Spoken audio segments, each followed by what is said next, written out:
We are back with another episode, and joining me today, I've got Megan Wilder. How's it going? Good. How are you? I'm doing fantastic, better than I was when we first spoke. I'm so glad. Yeah, yeah, that strep throat was Oh, got me good, yeah. No, it's the worst. but we're back. We're back. Yes. All right. For starters, Megan, for those watching who may not know you, tell us about yourself and kind of where you come from. So my name is Megan Wilder. I am 25 years old. I currently live in Nashville. But I grew up in California in like the Bay Area, a little bit outside of San Francisco.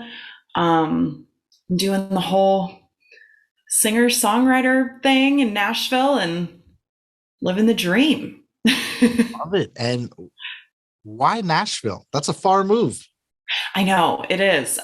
Country music is really just the main reason. And I mean, I felt like this was kind of the best place for me to go with the goals and dreams that I have for my life and my career. Absolutely. And what is your favorite thing about Nashville? I've never been. I keep telling everybody, I'm like, I know I need to go, but I've never been. I need some pointers. Oh my gosh. Okay, you have to come visit. It's amazing. There's so many things that I love about Nashville. I think nobody's actually ever asked me what my favorite thing about Nashville is. I think that one, there's like literally no shortage of things to do. Like on any night, if you are looking for live music, it's there. Like you can literally go anywhere and there's live music. But also, I just really love like I feel like everybody wants to help each other as much as they can. Yep. And I think that that is really, really hard to find in a lot of other places. So I would say that those two things are my favorite parts about Nashville. Those are your favorite parts. I know, like, I lived in LA when I was about 20 for about five, Okay. 6 months, and it's definitely not like that. Yeah. No one Yeah. wants to help anybody there. It's like, nope, it's me. Oh, That is it, kind of I thing. know. I know. And yeah, I wasn't going to say anything, but Yeah. yeah. It's That's also why I chose Nashville over it's LA. I don't know. It's to me, it's like it's the country scene. Everyone's so welcoming and wants to help each other. And I don't know. That's I guess from my view, I guess. Yes. Southern hospitality is like a real thing. Right. Like I'd always heard about it. Yeah. And then I moved here and I was like, oh, like this exists. Interesting. Aside from the music and that kind of stuff, what is your favorite thing to do in Nashville? Ooh, that's a good question. Um, God, I feel like so much of my life revolves around music. I'm like, I can't, like, I'm trying to think of other things that I like to do. Right. That, Like, what's a day off look like to Megan? You know? oh, okay. Well, I really like to cook. Okay. So that's something that I try to do as much as I can. Like when I'm home, I love a good like hike or just like a good walk. God, this is so embarrassing because I'm like literally trying so hard to come up with other things that I like to do that doesn't involve music. Yeah, it's always music. Yeah, it's just a lot. Like Yep. That's fair. my life that's what my life revolves around right now, which is and I love it. But I guess just spending time with people that I love and my friends and just chilling. I feel like I'm kind of a boring person. Yeah. Just hang out, Hang out, you know. go with the flow. Yes, have downtime when I can. Absolutely. That's Yeah. that's what I love. I'm a Yes. go with the flow kind of person. Yes. So hey, that's all good. I mean, music, I love music, doing the video stuff, doing the interviews. It's great. Yeah. I love it and I'll continue doing it all the time as much as I can. But that downtime is nice every once in a while, It is very nice. right? Yes. Okay, perfect. correct me if I'm wrong, you were a part of The Voice. I was. Season, Yes. season 13? Yes, season 13. My name was actually different on the show, which I always fail to mention, but I remembered this time. My name was not Megan Wilder at the time. It was Megan Rose.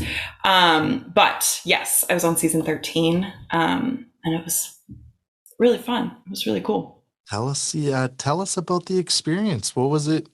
What are some stories that you have that are like backstage, maybe cameras didn't catch, wasn't on TV, etc.? Um, One thing that I thought was really funny was that like we would all forget that we were mic'd when we were backstage. Yeah. And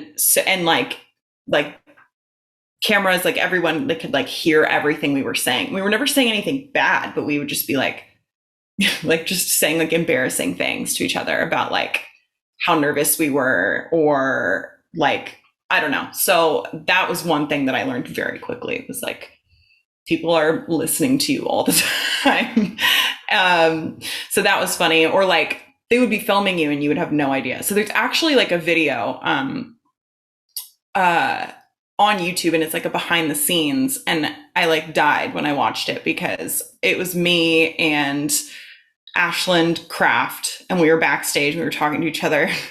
And I was like, Ashland, you want to see something cool? And she was like, yeah. And I did this like stupid dance move. No idea anybody was filming me. It just showed up. You're just like, showed up in the video, and I was like, oh, this is great. But it was really funny. But everybody was like so nice. It truly was an incredible experience. those are like the best moments that happen. Like when you don't Yes. know those, The those candid, yep, yes. Yes, those are the exactly. best moments. Even in photos, I find those Oh are yeah, right. absolutely. What is like the one thing that you will always remember? What was your favorite thing about your whole experience? Honestly, my favorite thing about the whole experience was all the friends that I made and the connections and like just relationships that came out of the show. It is a wild experience. Like even the producers, like backstage when they were interviewing you or whatever before you went on, like I remember one of them being like, I forget exactly what he asked me and what I said, but he was like, don't like, he was like, no, like literally nothing about this is normal.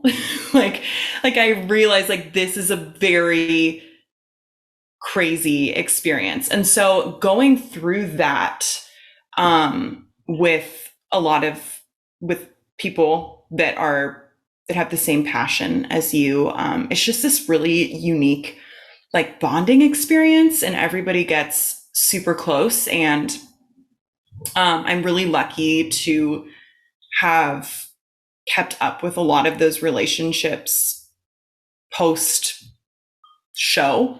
And so I still hang out with a lot of the friends that I made from that show today. And luckily, a lot of them live here in Nashville. So, Awesome.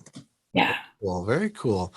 All right. In talking about your music, if you had to describe your sound to someone who's never heard your music before, how would you describe it to them? I would say, like, I mean, definitely like pop country, Yep.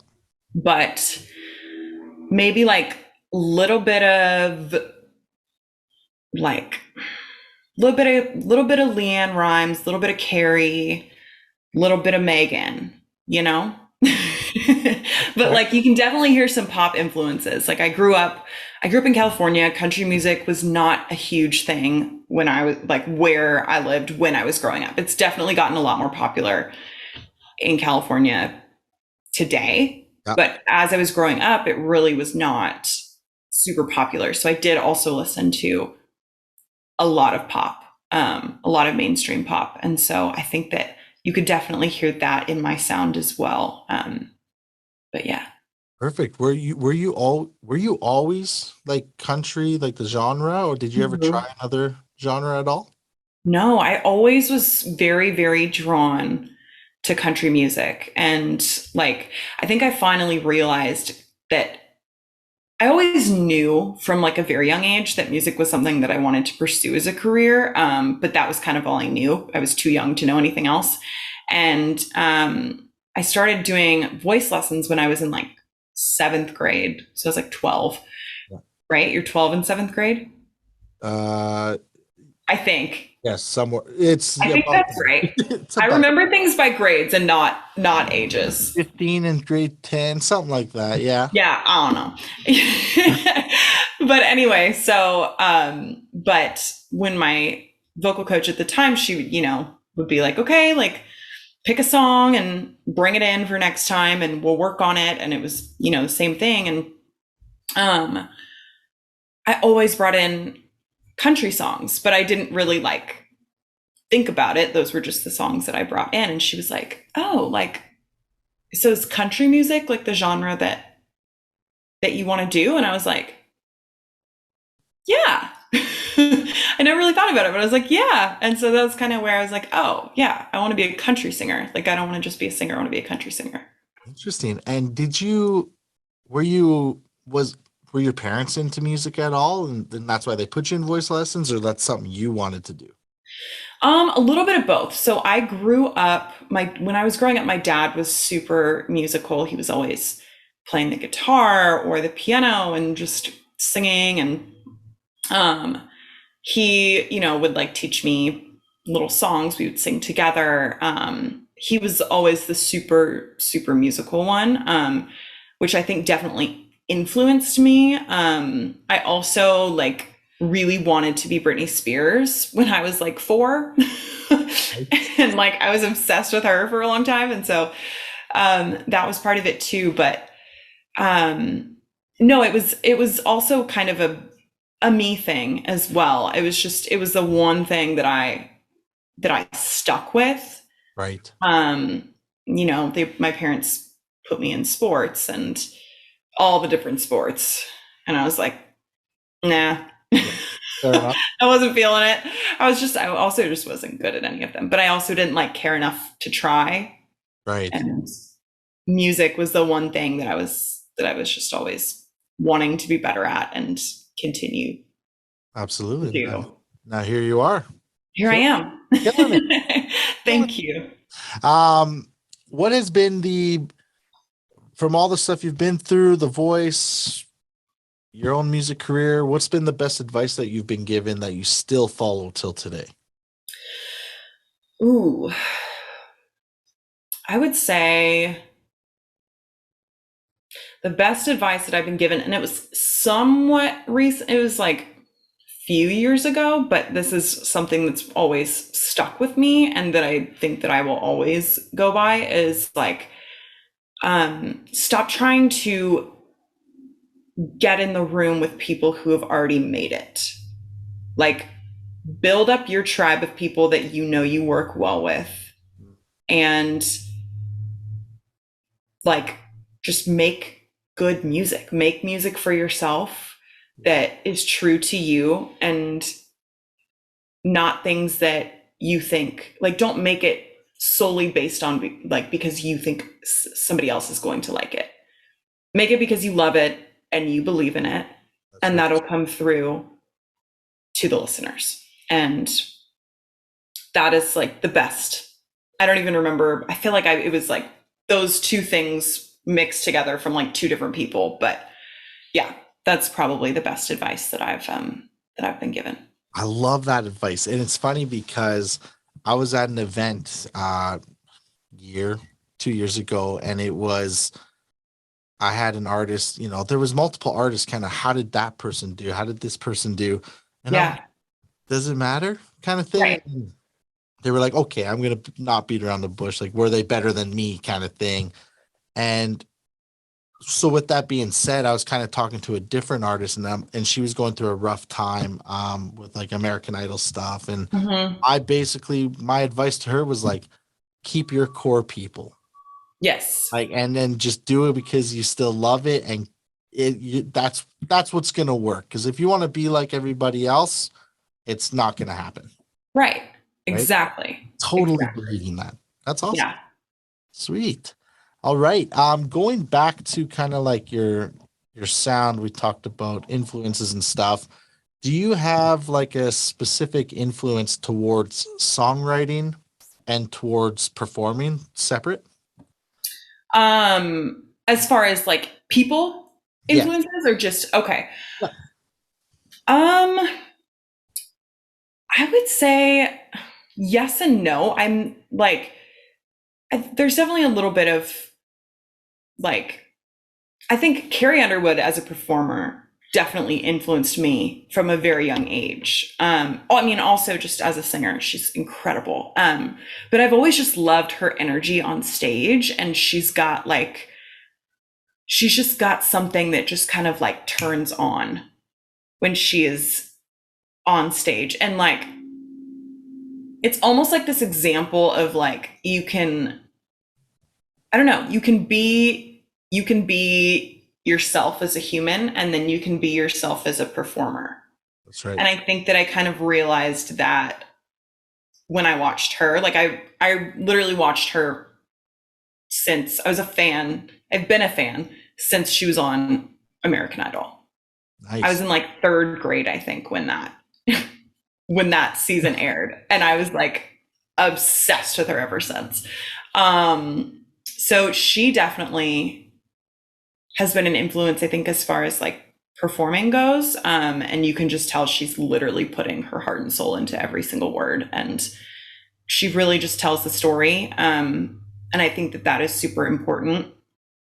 Then as far as songwriting goes, I feel like I've always been influenced. I think I've been always like influenced by a lot of different people, but Julia Michaels is such an honest storyteller and songwriter, and I just think it's so important for me, at least, to just be raw and open and vulnerable um, in your songwriting, and at least for my sound and my music, like that is what I want to accomplish when I'm writing. And so she's definitely been a huge influence on me. Awesome. And where do you find your inspiration when you're songwriting? Oh, from life, Yep. just a lot of past experiences. It's really interesting because a lot of the stuff that I'm releasing right now and even still writing are experiences from like years ago. And writing for me is my way of processing a lot of emotions. And so like there's still a lot of things I think that are kind of buried in there that I'm learning Yeah. to dig up and make art from. For sure. Yeah. And so, yeah, but I feel like the ideas always come to me when I'm doing something mindless, like driving, or, well, I guess driving like shouldn't be mindless, but you know what I mean? Like if you're driving like the same back road that you drive every day, like stuff like that, where something will just pop into my head. Um, or like folding laundry or whatever, like ideas will just kind of pop into my head then, and then I throw it in my notes or my voice memos, and yeah. When the idea pops in your head, are you like, let's say folding laundry, are you like always humming and like that's where the idea just pops, or just you're just thinking and it just happens? I'm just thinking, and like a line will pop into my head, and it's usually like a hook idea or a chorus idea. Sometimes it's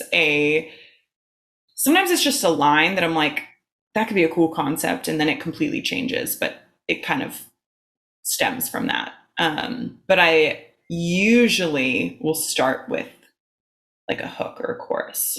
For sure. Absolutely. Yeah. Perfect. All right. Let's chat about your newest single, If I Knew. Tell us Yes. about it and how it all came together. Oh man, if I knew is a story. Um, Also, really quick, I apologize. They're literally building a house right next door to me. And so if you can hear that, that's what's happening. I should have I picked a different room. I slightly can, but it's not that bad. Okay, great. Fantastic. You're good. Anyway. Now you hear that. Yeah, I'm sorry. I'm so sorry. It's all good. It's all good. I thought they'd finish up by now.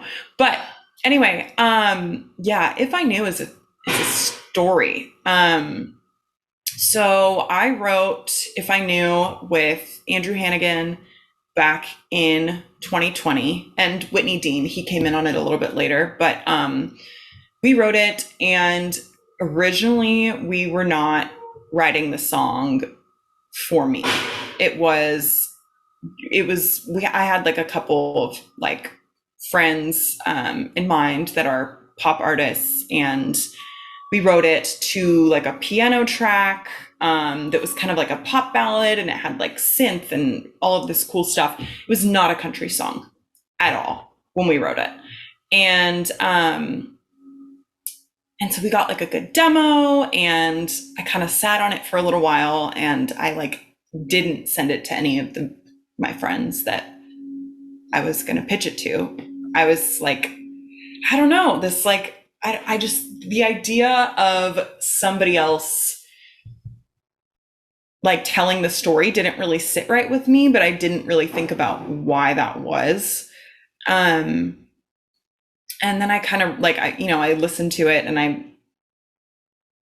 sat on it for a while, and I listened to it again, and I was like, maybe I released this song. Like maybe it was just, I realized there were so many, it was a lot more true to me than I had realized when we were writing it. Right. And it's a very personal song to me. And so I think there was just too much of me in it for me to let anybody else be okay with having somebody else tell that story. And after we finished writing it, I just remember this huge weight had been lifted off of my shoulders that I like didn't even realize was there before, but I just felt lighter. And I was like, oh, maybe this is my song. You knew it was right. And that's what it ended up being. But so then we took it into Whitney Dean, and he listened to it, and him and Andrew co-produced it. But when Whitney listened to it, he was like, this is great. What if we did this with the chorus instead? And so we kind of switched up some stuff in the chorus, and he contributed to it that way. And that's kind of how we made it what it is today. And then when we went into the studio, like I said, it was a pop song. It was not a country song. So I kind of went in there with just like zero ideas of what it like should sound like. You know how sometimes you listen to, when you write a song and then you record the demo, and then you record the studio version, they're similar. Right. And these are totally different, obviously. So it was really cool because I've never done that before, taken a pop song and made it country. And so that was a really cool experience as well. And I think that it opened up a lot of like creative doors for me, because I had zero expectations of like what it should sound like. And we just made something that the three of us were so excited about, and that just felt like me. And yeah. Amazing. And available on all platforms, obviously? Yes, available wherever you can stream music. Wherever you can. Okay, perfect. Do you have plans for a music video? No music video for this one, but I do have plans for a lot of music this year. So the next single is coming soon. Can't say exactly when yet, but I was gonna say, how soon are we talking? yeah, no, I can't give you an exact date yet, but it's coming soon. Coming soon. Okay. Yes, sooner than you think. Perfect. Any shows we can look forward to? Yes, I'm playing a lot of places around Nashville. So I've got, I think, like 10 or 11 right now for May. So you can find me at Old Red. You can find me at AC Hotel. You can find me at gosh, I don't even know. My brain, it's all in here, but it's also all on my band's in town. Okay. And I've got that link in my bio in my Instagram. So it's all there. Well, with that being said, tell everyone where they can find you on social media. So all of my social media platforms are just at Megan Wilder Music. Megan is spelled the boring way, Megan. But yeah, and then if you find me on Instagram or wherever, I've got that little smart link in my bio, and you can find everything else there. So Perfect. All right, guys, go grab her newest single, If I Knew. And Megan, thanks for chatting. oh my gosh, thank you so much for having me. Absolutely. And if I ever come to Nashville, which there is a plan, I just don't know when. Yes, come visit. I will come visit and message you, come say hello, etc. Yes, I would love that. That sounds great. All right, well, take care, and yeah, we'll talk soon. All right. All right. Bye, Cody. Yeah.